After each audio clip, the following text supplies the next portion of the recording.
Eu acho que quem dominar questões de comunicação, no sentido de traduzir a complexidade em decisões simples, e quem dominar também a questão de risco, negócios, né, vai dominar e vai sentar na mesa para tomar decisão.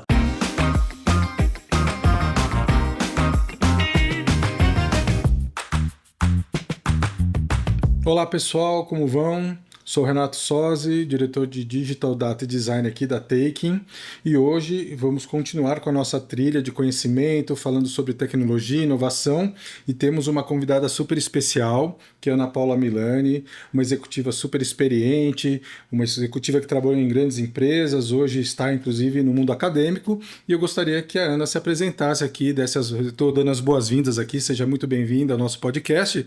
Ana, por favor, conte um pouco mais de você para a gente. Primeiramente, muito obrigada por me receber aqui e por fazer esse convite. É uma honra poder compartilhar um pouquinho de experiência aqui com vocês e da gente trocar aqui também, né? Contando um pouquinho da minha experiência, um pouquinho, assim, é um livro, né? É um livro. É ótimo. Mas tem bastante história para contar. Sou executiva de tecnologia com mais de 30 anos de experiência, principalmente no setor financeiro. Atuei com gestão, atuei com governança, infraestrutura, com desenvolvimento de software. E atualmente eu tenho um portfólio de serviços que me permite ampliar o impacto, né, da minha experiência, e trabalho hoje como mentoria, com trabalhos de diagnósticos, de plano estratégico, com transformação digital, docência também, que é uma forma de atuar, né, e de estar perto das novas lideranças. Sou coautora, né, um livro recém-lançado, Elas na Tecnologia, volume 2. Aliás, trouxe aqui um exemplar para você. Muito obrigado, Ana. E para todo o time honra. Taking. Vamos ler. Muito obrigado. E é isso, sou mãe de 3 adultos, sou casada, enfim, também cuido de várias outras coisas. É uma grande jornada, né, Ana? Sim. Mas eu acho que pegando justamente esse gancho da sua história, da sua jornada, você falou de duas coisas muito legais, ou seja, você teve uma carreira executiva e hoje que te permitiu ganhar uma experiência que você consegue até estar hoje no mundo acadêmico, mentorando pessoas, enfim, conselhos, ou seja, ajudando com a sua experiência a trazer essa boa visão, tirando essa mesma, vamos dizer assim, esses mesmos desafios que essas pessoas têm com gente que já passou pelo problema, ou enfim, resolveu problemas, né? Trouxe soluções. Me dá uma visão de como é que é essa construção de carreira, né? Como é que você, como líder de uma corporação, e você como a docente, eu como passando o conhecimento, como é que é essa construção, como é que é essa jornada, Ana? Eu acho que eu já passei na minha vida muitas decisões, já tive, né, que passar por muitas decisões difíceis, de orçamento, de gente, de compliance, de cibersegurança, questões relacionadas ao negócio, e eu acho que eu pude vivenciar que como a TI pode impactar, né, o dia a dia do negócio, pode impactar clientes, pessoas, e a TI tem um forte impacto nisso. E é essa vivência que eu quero compartilhar, seja na minha mentoria, seja nas minhas aulas, seja ali compartilhando com empresários, né, as dificuldades do dia a dia. Os problemas podem não ser os mesmos, né? Mas as dores são muito parecidas, né? Olha, preciso prospectar, preciso criar, preciso simplificar. Isso a gente vê durante décadas, né? E isso vem se acontecendo, né?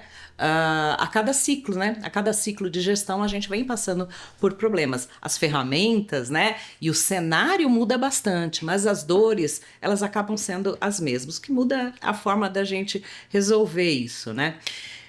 Uma coisa que eu trago bastante da minha experiência para a docência, para a consultoria, no dia a dia das empresas, a TI consegue trazer um impacto real quando ela muda, quando ela traz valor para o negócio, né? E o valor para o negócio não é exclusivamente o valor do P&L, né? Não é só financeiro. O valor para o negócio é a satisfação e escalar clientes, escalar plataformas, é a forma como as empresas se relacionam com a sociedade, é através de uma governança transparente, né?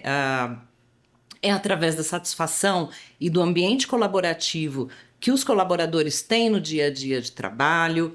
Enfim, tem várias formas da gente trazer valor para o negócio, que não é exclusivamente trazer valor de mercado financeiro, né? E eu acho que todos esses aspectos são muito importantes no dia de hoje para a gente trazer isso para as empresas, para o dia a dia, olhar de forma completa. Não é só o acionista que está preocupado em trazer valor para a companhia, né? A gente tem uma gama enorme aí de interessados, de stakeholders, né? Aliás, isso é uma coisa que mudou bastante, né? Antigamente, o stakeholder era praticamente o acionista. Hoje, cadeia de fornecedores, cadeia de relacionamento com o governo, compliance, tem muitos stakeholders que a gente precisa pensar, né? E resolver questões do dia a dia dos empresários, das empresas, enfim. Muito bom. Eu vou pegar um gancho disso que você comentou, Ana, porque assim, você falou uma coisa importante, que hoje as jornadas possuem as pessoas no centro, seja internamente, seja externamente. A gente entende hoje que uma visão customer centricity, ela pega do cliente do meu cliente, do cliente do meu cliente, ou seja, todo mundo nessa cadeia precisa estar preocupado com essa visão. E você falou uma coisa importante, a gente sabe que na história corporativa o stakeholder era o dono dessa visão. Não muito conectado ao cliente, mas as crenças ou o que ele tinha na cabeça dele como estratégia, né? Essa é uma transição legal de cultura que eu gostaria que você fizesse apenas um comentário. Como é que você, hoje, vivendo toda essa jornada, você acho que pegou quem era o stakeholder que achava que a verdade dele era absoluta, e como é que as empresas hoje, como é que você passa essa experiência quando você está mentorando, tudo que as pessoas precisam se preocupar com o cliente no centro, com as pessoas no centro? Olha, às vezes começa com uma dor que é um fiozinho, né? Uma linha, né? E a hora que você vai puxando essa linha, olha, tem um problema de negócio para eu resolver. O que aparece primeiro, muitas vezes, são questões relacionadas ao cliente direto.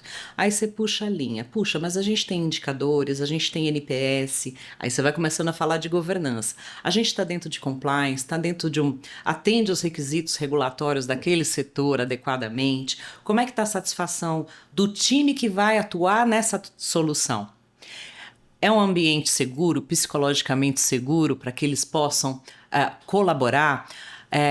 A gente tem uma abertura para que a gente possa explorar um pensamento crítico, e aí a gente vai puxando toda a linha. A minha cadeia de fornecedores, ela é sustentável, ela preza pelos mesmos valores que a minha empresa prega, e aí não tem como você não olhar de forma holística, né, todos esses interessados. É a sua cadeia como um todo. Se você pensar só no primeiro problema, na primeira dor, você resolve o pequeno problema e você tropeça na segunda pedra, né? E eu acho que é olhar, né, assim, como gestora e como essa experiência que eu tenho, né, de alguns anos, algumas décadas, né, é que isso enriquece. Acho que também, quando tem possibilidade de trabalhar também com colegas, com parceiros que têm experiências diversas, isso fica ainda mais rico.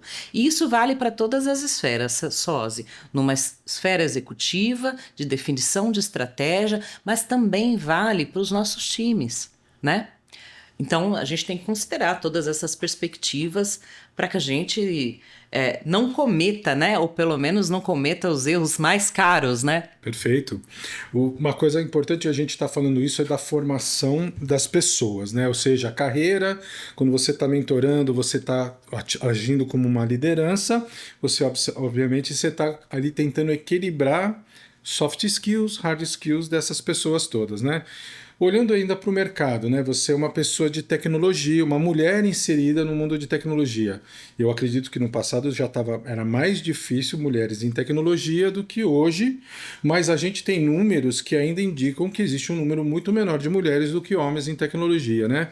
O que você pode trazer dessa jornada, das suas colegas, ou do que você tem olhado na academia, como você falou? Tem meninas lá, tem mulheres ali, o mesmo número do passado. Como é que é isso hoje na sua percepção, Ana? Olha, eu acho que a gente vai expandir o nosso leque aqui de conversa, não só para dentro de tecnologia, mas para a sociedade como um todo. Eu acho que existem transformações muito importantes para a gente, ou até mesmo, né, assim, a gente está mais atento ao que acontece no nosso dia a dia, na sociedade, desde as formações iniciais, né? Formação infantil mesmo, que acaba observando exemplos e repetindo, né, de forma sistêmica esses exemplos. Se você vive dentro de uma casa que só a mãe ou a cuidadora, né, uma única cuidadora, é responsável por manter aquela casa, por fornecer o alimento, né, por cuidar dos horários, da rotina da casa, da rotina dos filhos, isso vai se procriar. Outro dia eu comentei com uma colega uma coisa interessante. Puxa, sabe o que me frustra enquanto gestora, né? É que a maioria dos meus liderados e lideradas, né? Quem que pede para sair para levar o filho no médico? É sempre uma funcionária, infelizmente. Então, eu acho que é isso que precisa gerar um incômodo na gente. Sempre foi assim, mas não é para continuar assim, né? Então, a hora que você dá exemplo, né, para as novas gerações, para as crianças, isso vai se perpetuar de uma outra forma. Olhando para a educação infantil, né, até o primeiro grau, puxa, educação financeira, pensamento crítico também, divisão de tarefas, né? Divisão de cuidados. Acho que tudo isso pode ser estimulado, mas vem muito de casa também, mas pode e deve ser estimulado com ferramentas práticas nas escolas. Tem muita coisa para a gente mudar. Olhando um pouquinho já nos adultos, né? O que a gente vê? Experiência, né? Claro, eu represento uma fatia, né? Da sociedade e a minha visão é uma parte disso. O que eu percebo é que muitas vezes quando as jovens elas acabam entrando na universidade e muitas vezes, né, elas vão formar as suas famílias e elas se veem presas nesse dia a dia, nesse dilema que já não está mais, né, não tá mais conectado com a realidade do dia de hoje, mas elas estão vivendo como as mães, as avós, assim, de 50 anos atrás. Elas estão presas em rotinas diárias, rotinas exaustivas, vão para o trabalho, têm a jornada dupla de cuidar dos filhos, têm a jornada tripla de cuidar da casa. E muitas vezes elas acabam se podando, né, no crescimento profissional. Outra questão que eu acho que é importante comentar, né? As meninas ainda são pouco estimuladas nas carreiras STEAM, né? Geralmente você vê as mulheres, né, as meninas, sendo muito estimuladas para carreiras de cuidados, que ou estão na área de humanas ou de médica, né? É muito comum você ver psicólogas, enfermeiras, né? Na área médica tem muito mais mulher dentro de uma sala de aula, até por experiência, né, do meu filho que está cursando uma universidade na área da saúde, tem muito mais mulher na faculdade, nas universidades, do que nas áreas, né, de exatas, né, de engenharia. Aliás, engenharia está mudando. Eu ia até fazer uma pergunta dessa Engenharia depois. está mudando, mas tecnologia ainda não. Eu dou aula para pós-graduação e MBA e ver mulher dentro da sala de aula ainda é uma raridade. Infelizmente é raro. Então acho que tem muita coisa para a gente fazer em todo o ciclo de vida, né? Na educação que a gente recebeu, cortar ciclos nocivos que já não fazem mais sentido e a gente propagar isso como cidadão, né, para a nossa comunidade. Você entende que todas as mulheres têm essa mesma oportunidade? Ou seja, você entende que só o desenvolvimento técnico é suficiente? Você entende que soft skills, aonde que se forma, aonde que você consegue chegar, né, aproximar uma capacidade pessoal de uma capacidade técnica? Me conta um pouco a sua percepção sobre isso. Eu acho que capacidade técnica, né, formação técnica, acho que talvez não seja o nosso problema. Eu acho que o que as mulheres precisam é de oportunidade, de visibilidade e principalmente em projetos de impacto, em projetos que elas possam mostrar do que são capazes, né? Então a gente não tem carência, né, de formação técnica muitas vezes, né? A gente precisa abrir a mente, abrir a cultura das nossas organizações para criar esses espaços. Falando um pouquinho de soft skill, eu acho que uma questão importante né? Soft skill a gente não compra de bandeja na prateleira. precisa de ambientes seguros para que a gente possa testar, para que a gente possa executar, para que a gente tenha espaço de errar, ter mentoria e feedback constante, né? É assim que a gente vai aprimorando. Como é que você aprendeu o soft skill na sua vida? Exercitando. Exercitando, não tem uma outra forma. Eu não estou falando de pilares fundamentais de ética, de responsabilidade. Não. Soft skills que são necessários para a sua vivência no dia a dia, né, do seu trabalho. Ana, legal. E assim, assim, você falou que as mulheres precisam das oportunidades. Na sua visão, também dentro dessas empresas que você hoje está apoiando, a gente sabe que você pertence a um grupo super forte de executivas. Mas você está mentorando mais mulheres ou mais homens? Mais homens. E isso que é a pergunta. E aí, só para complementar, como é que eles enxergam esse olhar de dar a oportunidade de forma igualitária? Quando a gente fala que 20%, né, das mulheres, né, tem um espaço para que a gente tenha esses espaços equalitários nas cadeiras de liderança e que a gente só vai atingir isso em 2100, né, acho que vale a pena a gente refletir onde essas mulheres estão se perdendo? Estão se perdendo nas carreiras de entradas, porque não estão tendo oportunidades de estágio, não estão recebendo esses espaços para poder aprender o dia a dia, aquilo que ela ganhou na universidade ou num curso técnico, né? Middle management, né? Esse é um dado, pelo menos, que dos lugares por onde eu passei, que tem um vale enorme no middle management, que é mais ou menos onde as mulheres chegam ali na faixa dos 30 anos, porque muitas vezes, né, criaram suas famílias, seus filhos, elas acabam tendo, né, um pedágio a mais para pagar, né, e aí seguir para a carreira executiva tem que ter rede de apoio, né, para que consiga se desenvolver profissionalmente, ou é na retenção? Né? Eu acho que vale a pena a gente olhar, né? Tem várias realidades, mas vale a pena a gente olhar para o lado e ver onde que a gente está perdendo essas mulheres. Na entrada, no middle management ou na retenção. Você enxerga que o mercado em si perde as mulheres para uma vida privada, assim, por exemplo, né, você falou, poxa, a gente tem uma empresa, a gente precisa cuidar das mulheres quando ela vem licença, ou uma pós-jornada, né, doméstica, como você falou, de casa, de cuidar de filho, de cuidar de alguém, né, que ficou ao encargo dessa mulher por contas históricas, né, como você falou, a minha mãe cuidou, minha avó cuidou, eu cuido também, né? Mas você entende que ela se perde para a vida privada ou ela está se perdendo como para uma outra empresa que é mais aberta ou está mais ávida a cuidar dessas mulheres? Assim... Acho que é um pouco das duas coisas, né? Que prioridade? Né? Outro dia eu estava numa conferência e a pessoa que organizou a conferência falou assim, puxa, eu queria ter mais mulheres aqui. E eu até chamei, mas elas tiveram alguns imprevistos familiares e não vieram. E a presença feminina acabou sendo, né, pequena, menor do que o esperado. É a questão de prioridade. Né? Que prioridade a mulher vai dar, né? Ou que vem dando costumeiramente, né? Ela vai dar prioridade para um networking ou para resolver um problema, um BO que deu na casa. Concordo. Você me fez lembrar de um episódio do ano passado. Teve um evento de uma empresa startup, né? Pessoas ainda inexperientes, mas era uma startup de RH e eles fizeram um evento à noite no Farol Santander. Uhum. Qual é a mulher de RH que pode ir no Farol Santander 8h30 da noite, no centro da cidade? Né? Então, assim, no mínimo, a gente entende que a gente tem que ter uma certa empatia até com os horários, né? Então, assim, eu acho que um evento para executivas, ele precisa ser também dentro do horário comercial, onde você não tem outras tarefas concorrendo, a não ser a tarefa profissional, que é para isso que tem um evento, né?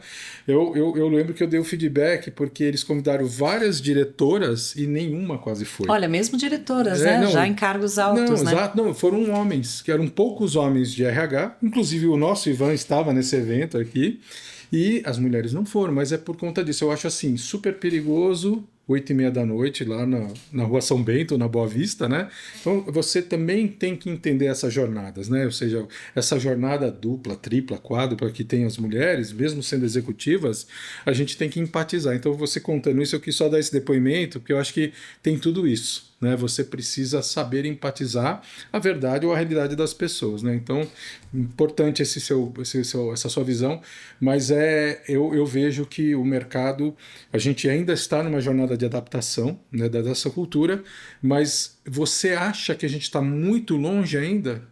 Você está aqui batalhando, eu vejo um monte de mulher aí conectada, a gente conversa com um monte de executiva.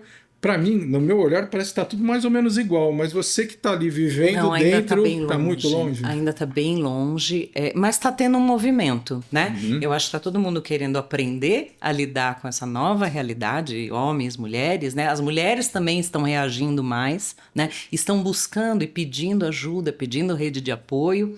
Então, está tendo uma reação, mas até que a gente veja resultado, talvez demore ainda um pouco, né? É verdade. Voltando até assim agora, de novo conectando, a gente falou de inteligência artificial, né? A gente falou que tecnologia é sempre um provedor, é uma jornada de melhoria contínua, mas quando a gente olha para essa aproximação das oportunidades, eu vou te dar só uma visão minha. A gente fala também de gente que é muito experiente, né? Tem gente que fala assim, nossa, eu passei da idade, eu estou fora do mercado.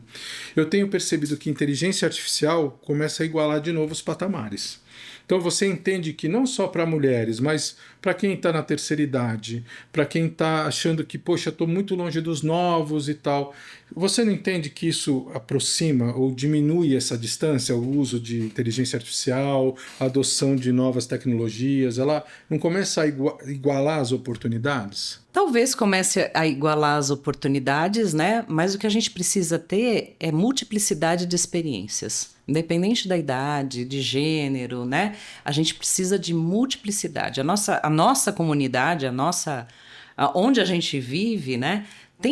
É um país enorme, né? Não dá para a gente ter times... De único skill, né? Ou de um único um direcionamento. perfil, Isso. um único perfil, né? A gente precisa, sim, promover ambientes múltiplos, né? Diversos, até voltando na questão de governança, né? E promover, ter espaços para diálogo dentro desse contexto. Quando você olha o mercado brasileiro, dessa linha de oportunidades, você entende que o Brasil, apesar de tudo, está num movimento positivo e avançado? Ou você entende que existem outras localidades que são melhores exemplos, que vocês fazem um benchmark e tentam replicar para cá? Ou é a gente que é exemplo para outras localidades? Como é que você vê isso globalmente? Difícil essa pergunta. Porque a gente sabe que o Brasil tem vários destaques, mas o próprio Brasil não se reconhece e não propaga, né, aquilo que ele é bom. Tem a famosa síndrome do vira-lata, né? Uhum. Eu acho que em questão de sustentabilidade, energia, né? A questão de hidrelétricas, aproveitar os recursos naturais para energia, o Brasil acho que é um dos melhores do mundo. Mas eu acho um pouco leviano a gente ficar comparando. Por que na Suécia? Por que na Dinamarca? Gente, não dá para colocar a realidade de um país minúsculo que tem milênios de história. A gente só tem, né? A gente tem poucas centenas de anos. A gente está no processo de evolução, não dá para a gente equalizar. Mas tá bom, como é que a gente olha a realidade do que a gente acha legal e como é que a gente implementa aqui? A gente está num país continental, né? E a gente precisa olhar muito para a política. Aliás, tudo que a gente faz está dentro do contexto de política, né? Precisamos olhar, sim, para políticas públicas que favoreçam aonde a gente quer chegar. Isso começa com o voto. Mas não queria polemizar a nossa conversa. Perfeito. Eu dei um contexto de mundo, mas eu ia depois, agora eu ia chegar num contexto de corporações, porque nós temos, você mesmo já trabalhou numa empresa multinacional, ou seja, que ela estava espalhada pelo mundo inteiro. Quando você está dentro de uma corporação, você entende que uma política corporativa ajuda a acelerar essa diminuição do distanciamento? Ajuda, mas não faz milagre. Uma política ajuda sim na questão de diversidade, mas ela não pode estar só no papel, ela tem que estar na mente das lideranças para que ela se torne crível. A política está lá, a gente não discute, é lei. Beleza, mas como é que a gente faz disso da realidade? Quem vai fazer isso uma realidade são as lideranças, né? promovendo diálogo, abrindo espaços, para que a gente tenha esse grupo mais diverso possível. Olha, eu estou olhando aqui, né, como eu só complementando uma pergunta sobre ainda o uso da tecnologia, né? Como é que isso pode se tornar uma grande vantagem competitiva para as mulheres, né? O que você entende que, como você falou, disseminar a cultura, tá na liderança, às vezes que é masculina, ela precisa promover a igualdade, mas você entende que existe alguma vantagem dentro de tecnologia para que as mulheres busquem o seu lugar mais igualitário, isonomia de cargos e salários e tudo mais? Você entende que tecnologia é um caminho para essas mulheres? Acho que é um caminho democrático. Se a gente for falar um pouco de tecnologia, entrando dentro do contexto da IA, acho que o diferencial dentro das lideranças, né, não é você saber um prompt, é você saber bem se comunicar, você ter um pensamento crítico e tomada de decisão. Eu acho que esses são fatores super importantes, independente de gênero, tá? Para que a gente consiga usar todos os benefícios das ferramentas que a gente tem hoje em dia, que são muitos, né? E com muita responsabilidade. Se as mulheres têm ou não uma vantagem competitiva, eu não diria isso. Eu acho que uma boa liderança com pensamento crítico, com capacidade de decisão, com responsabilidade, sim. Aí sim, eu acho que a IA é de fato um diferencial, ou qualquer outra tecnologia pode se tornar um diferencial competitivo. Muito legal. E eu vou pegar uma outra curiosidade agora que eu te fiz aquela pergunta se você estava mentorando mais homens ou mulheres.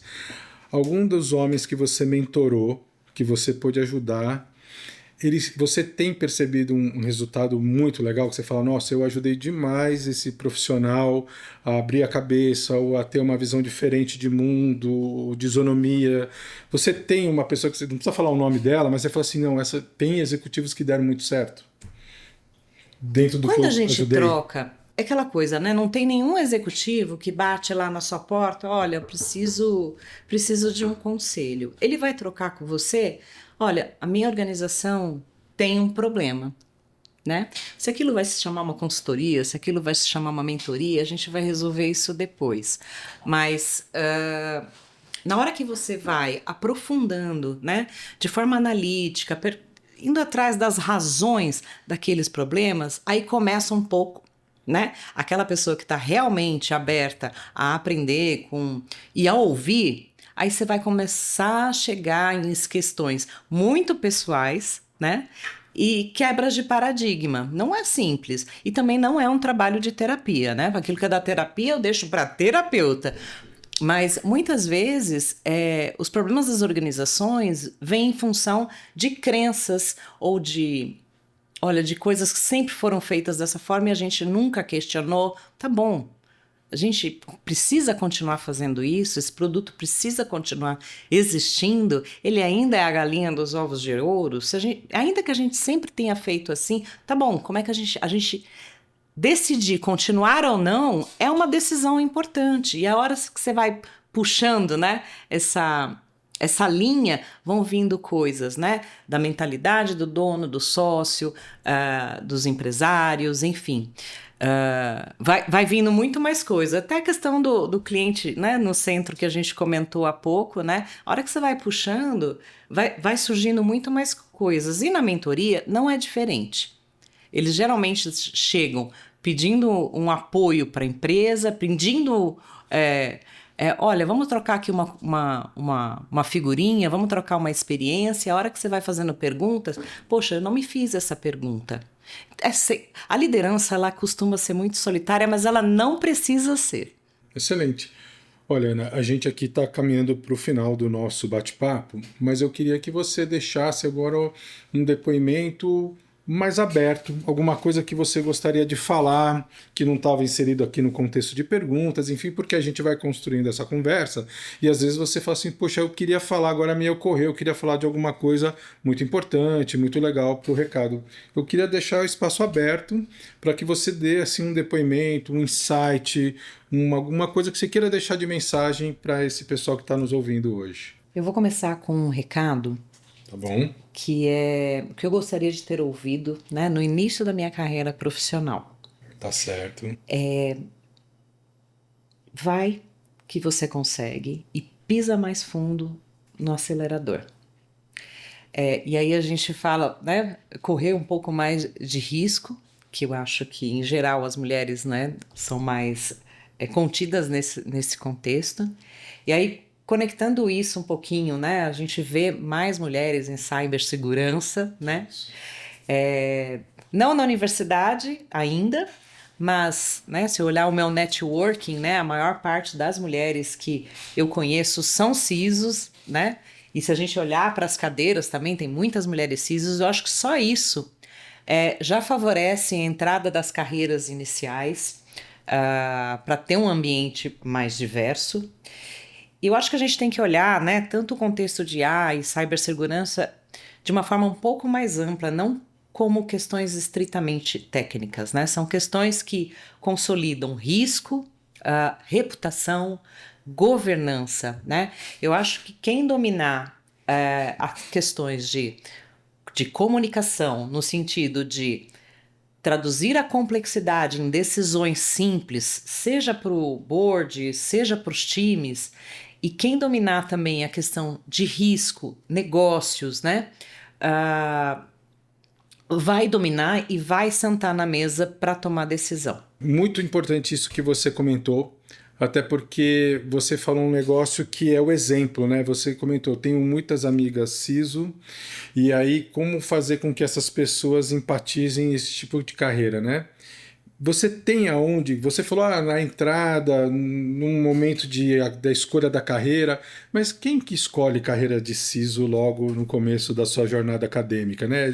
Falta essa informação, né? Mas hoje a gente já tem programas de graduação em segurança, o que é ótimo. Na minha época não tinha, tá? Perfeito. Mas hoje a gente já tem. Eu acho que até por conta da transformação digital que vem acontecendo, né, dentro das organizações, dentro do mundo dos negócios, a carreira de cibersegurança, ela vem sendo mais demandada.